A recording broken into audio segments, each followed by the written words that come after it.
हाँ माँ, तो अब कहिए क्या प्रॉब्लम है आपकी? माँ,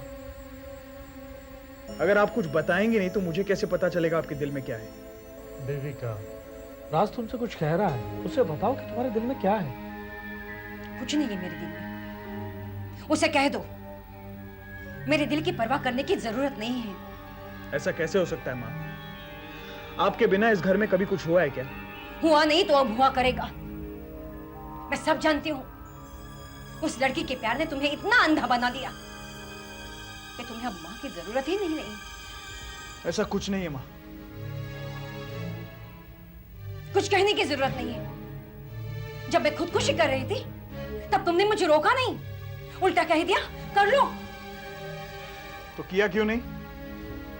क्या? खुदकुशी करने गई थी ना आप, तो की क्यों नहीं खुदकुशी? देखा देखा कैसे कह रहा है। ये चाहता ही है कि मैं मर जाऊं। नहीं माँ, मैं ऐसा नहीं चाहता, लेकिन मैं ये जानता था कि आप सिर्फ नाटक कर रही हैं। और अगर आप समझती हैं कि इस तरह के हथकंडों से आप मेरा मन या मेरा इरादा बदल पाएंगी तो बहुत गलत समझती हैं। तो तुम उसी लड़की से शादी करोगे? जी हाँ। देविका, वो उसे पसंद करता है, उससे वो प्यार करता है। ये उसे कैसे प्यार कर सकता है? तो मोहिनी से प्यार करता था, इतनी जल्दी भूल गया तो उसको? नहीं माँ, मैं मोहिनी को नहीं भूला और ना उसे कभी भुला सकता हूं। तो क्या चाहती है मैं भी मोहिनी के साथ? पता नहीं आपको कैसे समझाऊं। आप शायद इस दुनिया की पहली मां है जो अपने बेटे से कह रही है कि बेटा अपने अतीत में लिपटे रहो, नए सिरे से जिंदगी शुरू करने की कोई जरूरत नहीं है। लेकिन बेटा, मैं तो सिर्फ इसलिए कह रही हूं कि बस मुझे कुछ नहीं सुनना है मां, लेकिन हाँ, आप एक बात सुन लीजिए, मैं प्रीति से शादी करूंगा। उस दिन वो फोन पर औरत ने क्या कहा था? ये लड़की अच्छी नहीं है। कौन सी औरत? और मैं अपने दिल की आवाज सुनूं या उस औरत की जिसे मैं जानता भी नहीं? मां, मैं आपसे बहुत प्यार करता हूं, आपकी बहुत इज्जत करता हूं, इसलिए भगवान के लिए कुछ ऐसा मत करिएगा जिससे मैं आपसे नफरत करने लगूं।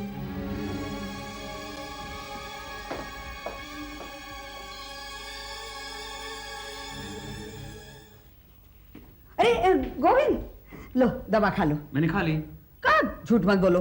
तुम्हें अच्छी तरीके से पता है खाना खाने के बाद मैं फौरन दवा खा लेता हूँ। अच्छा, फिर और एक बार खा लो। अरे पागल हो गई हो क्या? अच्छा ये बताओ, आज तुम मेरी सेवा क्यों कर रही हो? क्यों? मैं तुम्हें कभी दवाई देती नहीं? हाँ, पहले दवा देती थी, अब सिर्फ दर्द देती हो। क्या कहा? नहीं कुछ नहीं, चलो सोने चलते हैं। नहीं नहीं, सुनो सुनो गोविंद, मुझे तुमसे एक बात करनी है। क्या बात? मैं सोच रही हूँ कि अपनी पूर्वी की शादी करा दे। अरे वाह, ये उल्टी गंगा कहाँ से बहने लगी? गोविंद, अरे भाई, पूर्वी के करियर का क्या होगा? भारतवर्ष को एक टैलेंटेड एक्ट्रेस और मॉडल से हाथ धोना पड़ेगा। मुझे मालूम है मेरी गलती है, मैं जानती हूँ, मगर मेरी गलती की सजा तुम अपनी बेटी को क्यों दे रहे हो? तुम कहना क्या चाहती हो? यही कि अब वो करियर वरियर छोड़ दो, अब उसकी शादी करा देते हैं। अच्छा, ये बताओ, पूर्वी शादी के लिए राजी है? हाँ, सुनो गोविंद, मैंने उसकी आंखों में उस प्यार की चमक देखी है। अच्छा, उसे कोई लड़का पसंद है? हाँ, अगर तुम चाहो तो उसकी खुशियां तुम दे सकते हो। क्यों नहीं, अपनी बेटी की खुशियों के लिए मैं कुछ भी कर सकता हूँ। प्रॉमिस? नहीं, प्रॉमिस नहीं करूंगा। कल उठ के तुम मुझे कहोगी कि उसकी शादी ऋत्विक रोशन से करा दो, तो मैं कैसे करा पाऊंगा? और वैसे भी वो बेचारा शादीशुदा है। बेचारा क्यों? क्योंकि वो शादीशुदा है। अरे मगर वो ऋतिक रोशन से प्यार नहीं करती। तो किससे करती है?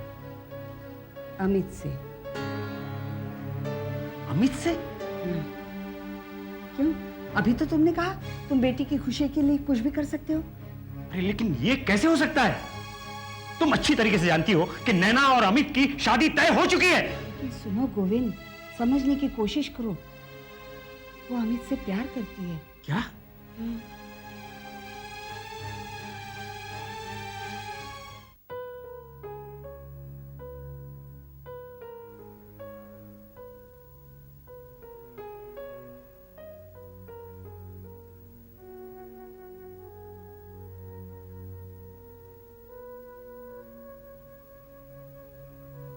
पूर्वी, अरे पापा आप। पूर्वी, आई एम सॉरी बेटा। क्यों पापा, आपने सॉरी क्यों कहा? मैं बिल्कुल नहीं जानता था तुम्हारे और अमित के बारे में। वो तो मुझे अभी अभी अरुणा ने बताया कि अमित तुम्हें पसंद है। मुझे पहले पता होता तो अमित से मैं तुम्हारे बारे में बात करता। मेरे लिए तो जैसी नैना वैसी तुम। मैं जानती हूँ पापा। पता नहीं ऊपर वाले को भी मुझसे क्या बैर है। मेरी एक बेटी के सुख को दूसरी बेटी के दुख का कारण बना देता है। नहीं पापा, I am really very very happy for Naina. मैं जानता हूं तुम नैना से कभी ईर्ष्या नहीं करोगे। पता है पापा, मम्मा ने मुझसे क्या कहा? उन्होंने मुझसे कहा कि तेरे लिए इससे भी कई अच्छे अच्छे लड़के आएंगे।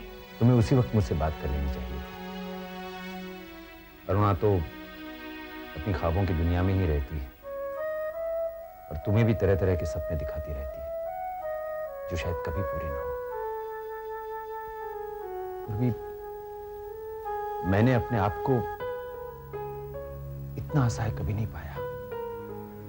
सॉरी, मैं कुछ नहीं कर सकता। पापा आपको कुछ भी करने की जरूरत नहीं। मुझे आपसे कोई शिकायत नहीं। इनफैक्ट मुझे किसी से कोई शिकायत नहीं। अमित को पता है? नहीं। मुझे भी सारी दुनिया में सिर्फ अमित ही मिला था नैना के लिए। प्लीज पापा, आप अपने दिल पर कोई बोझ मत लो।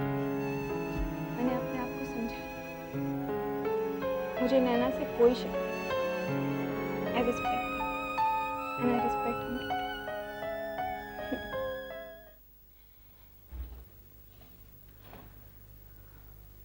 आरती, शायद गलती हमारी है। हमने इस मामले को ठीक तरह से हैंडल नहीं किया। जिस रात मालविका और उसकी माँ हमारे घर आए थे, उसके दूसरे दिन ही मुझे रणवीर जी से बात कर लेनी चाहिए थी। मुझे नहीं लगता हमारी कोई गलती थी। हमें क्या पता था कि बात इस हद तक पहुंचेगी। हाँ, लेकिन कम से कम हमें अंदाजा तो लगा ही लेना चाहिए था। आरती, जब आधी रात को एक औरत अपने पति का घर छोड़ देती है, इसका मतलब क्या होता है? जरूर कोई गंभीर बात है। हमने उस वक्त इसकी गंभीरता को समझा नहीं। ऐसा कैसे कर सकते हैं वो? इस उम्र में दूसरी शादी? मुझे भी कुछ समझ नहीं आता। इतने सालों से मैं रणवीर जी को जानता हूं। हालांकि ज्यादा मुलाकातें तो नहीं हुई हैं, लेकिन फिर भी जितनी हुई हैं उनमें मुझे कभी भी ऐसा नहीं लगा कि रणवीर जी उन लोगों में से हैं जो बुढ़ापे में शादी के बारे में सोचते हैं। उन्हें मालविका की शादी के बारे में सोचना चाहिए या खुद की शादी के बारे में? सठिया तो नहीं गए वो अपने गांव में विद्यापति त्रिवेदी थे ना, उनके जैसी बात हो गई। बुढ़ापे में शादी, शी, सोचकर भी इतना गंदा लगता है। पता नहीं बेचारी मालविका क्या सोच रही होगी।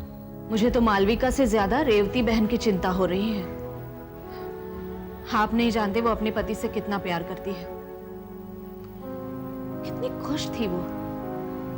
कह रही थी अपने मायके जाकर भी उन्हें इतना मजा नहीं आया जितना यहां आकर। शीतल भी काफी अपसेट है। हमें कुछ ना कुछ करना चाहिए आरती। हमें जाकर रणवीर जी से बात करनी चाहिए। उन्हें समझाना चाहिए कि ये गलत है। शायद सुलह हो जाए। क्या वो मान जाएंगे? अब माने या न माने, लेकिन कोशिश करना तो हमारा फर्ज है।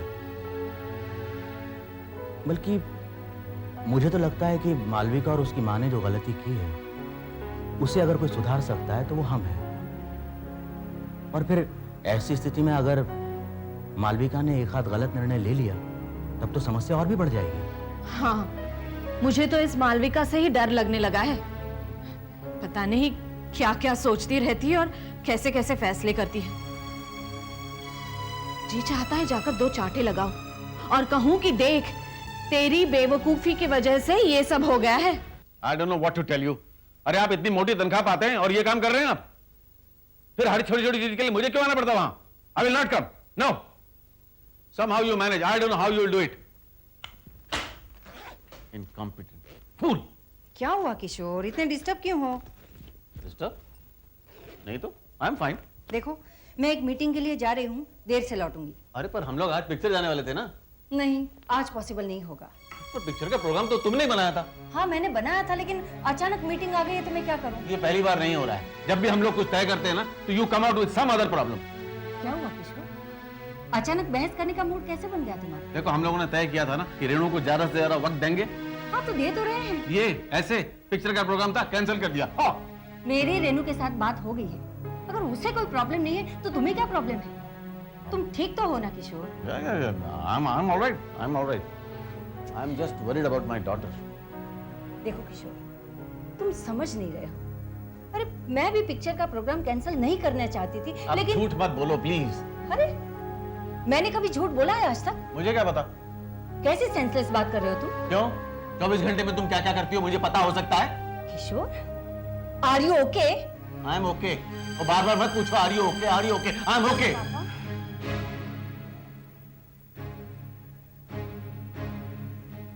क्या बात है बेटा?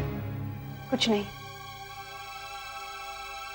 अंजाम का सोचकर फैसला करना ये मेरी आदत नहीं है। But you know what Renu, मैं इस सिचुएशन को भी हैंडल कर लूंगी। जानती हो, जब हमने घर छोड़ा था ना तो सब लोग यही सोच रहे थे कि कितनी एरोगेंट लड़की है, इतनी सी बात को लेकर उसने घर छोड़ दिया। लेकिन सिर्फ मैं ही जानती थी कि ये बात छोटी सी नहीं है। रेनू, मेरी माँ को पूरा हक है एक इंसान बनकर जीने का, और उसने ऐसा कोई पाप नहीं किया जिस वजह से वो मेरे बाबूजी के हाथों पिटती रहे। बस इसी हक को लेकर मैं लड़ना चाहती थी, लेकिन अनफॉर्चुनेटली बाबूजी तो नहीं, वो माँ कुणाल को स्कूल छोड़ने गई है, बस आती ही होगी।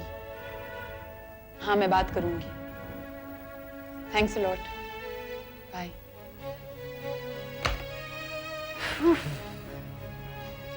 बाप रे, ये स्कूल के बच्चे हैं ना, इतना शोर, इतना शोर।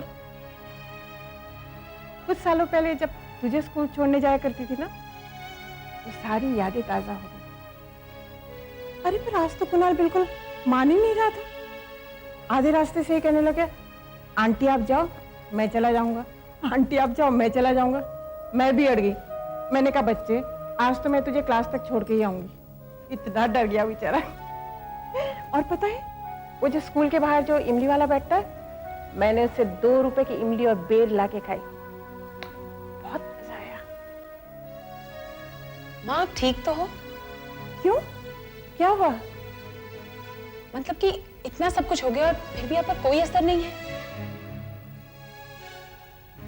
माँ, बाबूजी दूसरी शादी करने जा रहे हैं और आपको कोई परवाह नहीं है? मुझे तो लगा था कि आप... कि मैं रोने लगूंगी, दुखी हो जाऊंगी, टूट जाऊंगी, यही ना? हाँ, मतलब कि... मालविका, तू अपने बाबूजी को पहचानती नहीं क्या? माँ, लेकिन बाबूजी दूसरी शादी कर रहे हैं। नहीं करेंगे।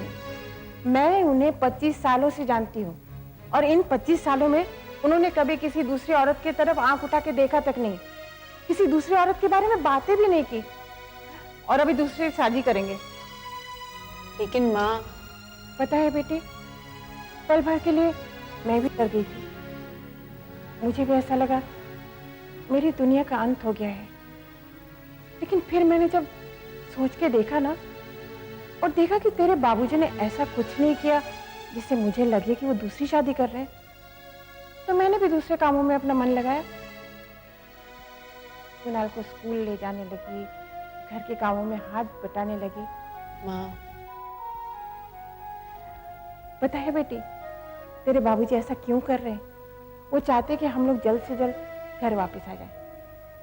वो सोचते हैं कि अगर वो कहें कि वो दूसरी शादी कर रहे हैं तो हम लोग डर जाएंगे, टूट जाएंगे और जल्दी घर चले जाएंगे। तो ये बात है। अगर बाबूजी ऐसे ही सोचते हैं तो अब देखिए कि मैं क्या करती हूँ।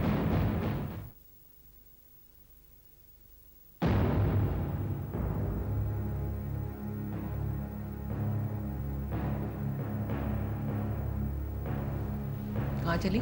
तुम्हें मालूम है मामी? बेशरम, तेरी ये हिम्मत! तुझे मना किया था ना। तेरी ये जिद मेरा नहीं, तेरा नुकसान करेगी। मामा मामी की नहीं, लेकिन अपनी मरी हुई माँ की तो लाज रख। मामी, इसी दिन के लिए उस बीमार औरत ने तुझे यहाँ भेजा था ना। पढ़ लिख कर नाम कमाना तो दूर, तू एक आत्मा में अपना अस्तित्व विलीन करने चली है। तू पढ़ी लिखी होकर भी ऐसा करेगी? राज के भीतर जो मोहिनी को देखने की लालसा है ना, वो पूरी करके तू उसकी मदद नहीं, उसका नुकसान कर रही है। कहाँ जा रही है? एक बार कहा ना मैं रात से मिलने जा रही हूँ। मुझे गुस्सा मत दिलाना, मेरी जिद को अच्छी तरह से जानती है तू। आज तक मैंने मंगे से बात भी नहीं की है, मिली भी नहीं उससे। मामी, तुम भी मेरी जिद को मत ललकारो। जब मैंने कह दिया कि मैं रात से मिलने जाऊंगी, मतलब जाऊंगी। और जितना तुम मुझे रोकने की कोशिश करोगी ना, उतनी ही मेरी जिद भी बढ़ती जाएगी। मैं भी देखती हूँ कैसे जाएगी तू। चल अंदर, चल अंदर हो जा, चल।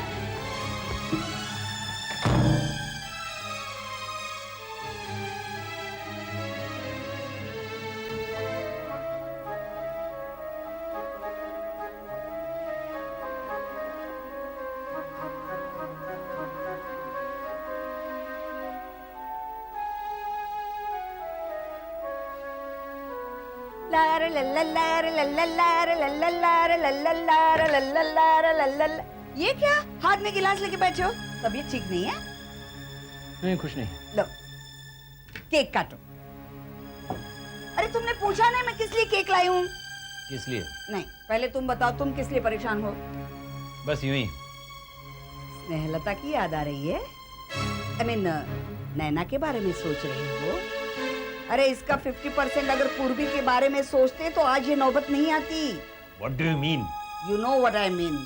खैर छोड़ो, बस अब इस बात पे हम लोग बहस नहीं करेंगे। Just forget it. Forget it? पूर्वी के हक के लिए हमेशा मुझसे लड़ती झगड़ती रहती हो, और आज तुम कह रही हो कि forget it? अरे तुम समझ नहीं रहे हो। Forget it का मतलब है forget the problem. हाँ, मैंने सॉल्यूशन ढूंढ निकाला है, इसीलिए तो केक लाई हूँ। चलो चलो चलो चलो, काटो केक, काटो केक। तुमने सॉल्यूशन ढूंढ निकाला? हाँ। और वो भी घर में बैठे बैठे? हाँ। जबकि तुम जानती हो कि शादी तय हो चुकी है। अरे तुम्हारी बातों में ही तो सॉल्यूशन है। ढूंढो जरा, अभी तुमने क्या कहा? शादी तय हो चुकी है।